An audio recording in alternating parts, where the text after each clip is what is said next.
Hello, everyone. We're going to get right into this. I think it's very important for you to hear this one. QA expert DARYL GUBERMAN, the man who warned Trump and Musk before China took our standards. Ladies and gentlemen, defenders of American sovereignty, I speak to you not as a politician, not as a bureaucrat, but as a quality assurance expert, someone who has spent decades behind the scenes ensuring the products, systems, and technology stamped with Made in America actually meet the rigorous standards our country once stood for. My name is DARYL GUBERMAN, and in January 2025, just 1 week after President Donald J. Trump was inaugurated for a second time, I sent him formal booklets, and here's the front page of it. I'm not going to show you the whole thing as yet. Here are, by the way, the return card requests for Donald Trump, except, as you can see, nobody signed the back of it. We also sent it to Elon Musk, and as you can take a look at the date there, it said April 2nd, 2019. Where's DOGE now? He should have fixed the mail stop there. April 2nd, 2019, and we see the card.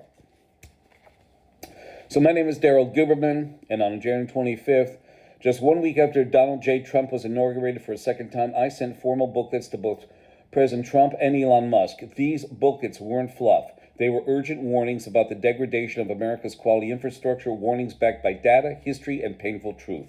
At the heart of this crisis are two organizations, the American National Standards Institute, ANSI, and the American National Credit Board.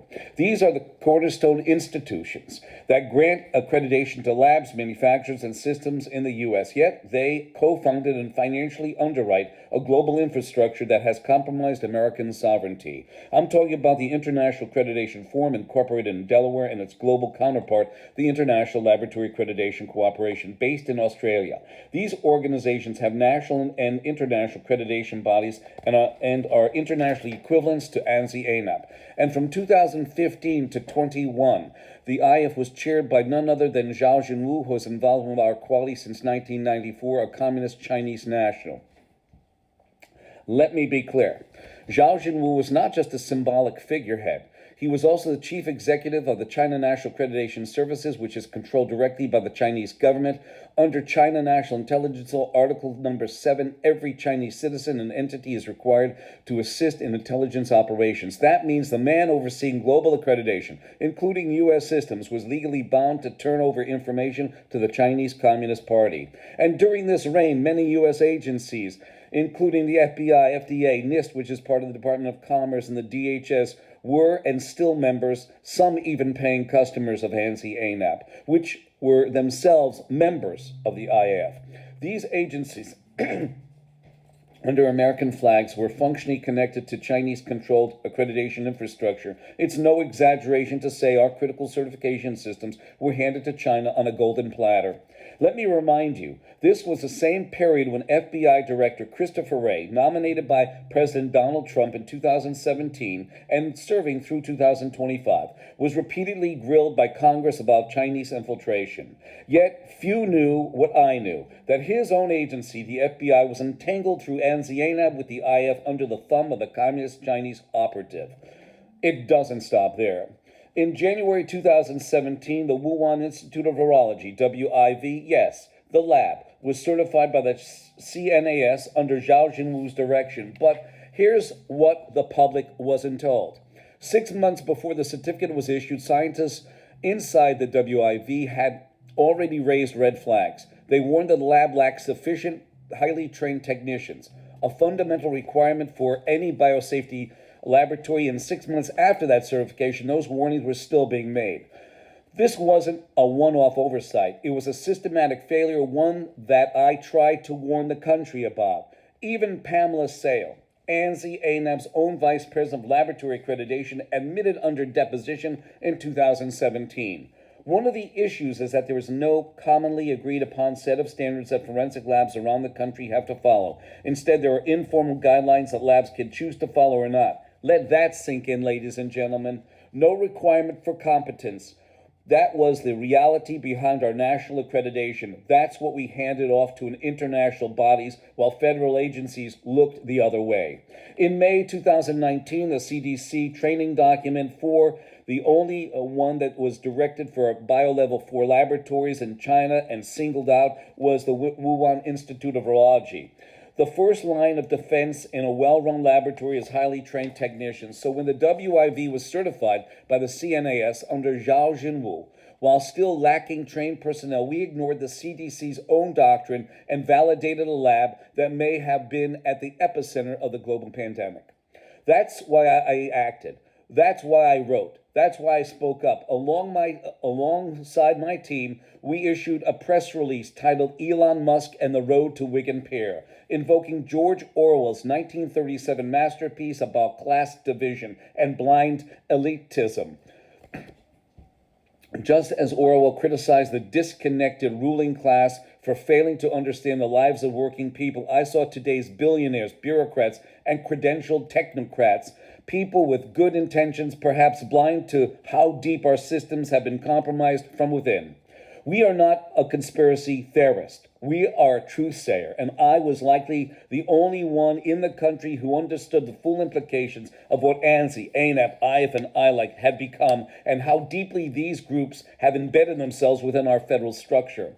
It is time to restore American accreditation to American hands. No foreign agent should ever have the ability to certify our labs, our infrastructure, or our industries. The price of ignorance no longer just economic, it's existential. To President Trump, thank you for listening. To Elon Musk, it has been too late for him to act since as of May 2025, he is stepping down from DOGE and leaving it to flounder as another organization, possibly metamorphosizing to a do-nothing federal agency. To every American who still believes in truth and sovereignty, stand up, speak out, and never, ever let our standards be sold to the highest foreign bidder. I know you are shocked to hear this mess, but I've been saying it for a long time, since 2012. Far beyond that of Elon Musk, who just started on this mess, and he's stepping down now. I am QA expert DARYL GUBERMAN with over 40 plus years of experience in the quality arena, aerospace, medical implants, printing, and plastic distribution, where I dealt in all the industries. And I will not be silenced, and neither should you. In fact, we went to David Calhoun's Inquisition on June 18th, okay? We were there, okay? We heard a woman say, "You killed my daughter, you killed my family," okay? And here you see behind them all the family members from the Ethiopian Air and Indonesian Air. Well, I put information out concerning David Calhoun, and the only thing that he knew about aerospace was his golf ball getting hit off the tee, his Callaway Golf Club. Or his golf ball, aerodynamics. The only thing he knew about aerospace materials, without a doubt, was his golf club, possibly a titanium, aluminum, or graphite head, and the shaft of it, possibly a titanium, aluminum, or graphite shaft. That's the only thing this guy knew about aerospace. I sent that to X, and several weeks after the deposition on June 18th, Elon Musk was questioned. I think it was in the Wall Street Journal, and he said basically the same thing I did. And then all of a sudden, this guy wrote me on WhatsApp, and he left me. I called him back because I figured, I'm an outspoken individual. Why not call Elon back? Maybe we can work together, because his quality at Tesla is in the shitter. He had 3.9 million cars recalled. I think it was 1.1 in the United States for a latch issue, and in China, I think it was 1.8 million cars for brake issues. You can't make this up. 700,000 of the Cybertrucks for a backlight issue. And this is what he left me. You can't make this up. Hey, DARYL, don't you know how to seek permission before you make calls? You should learn to obey people's privacy. I do. And here it is again. Hey, DARYL, don't you know how to seek permission before you make calls? You should learn to obey people's privacy. I do. And that was it. And remember a famous statement from Dwight D. Eisenhower, General and a President of the United States. He said, "It is not the size of the dog in the fight that counts. It's the size of the fight in the dog." Ladies and gentlemen, please, I want to hear your responses down below. I thank you.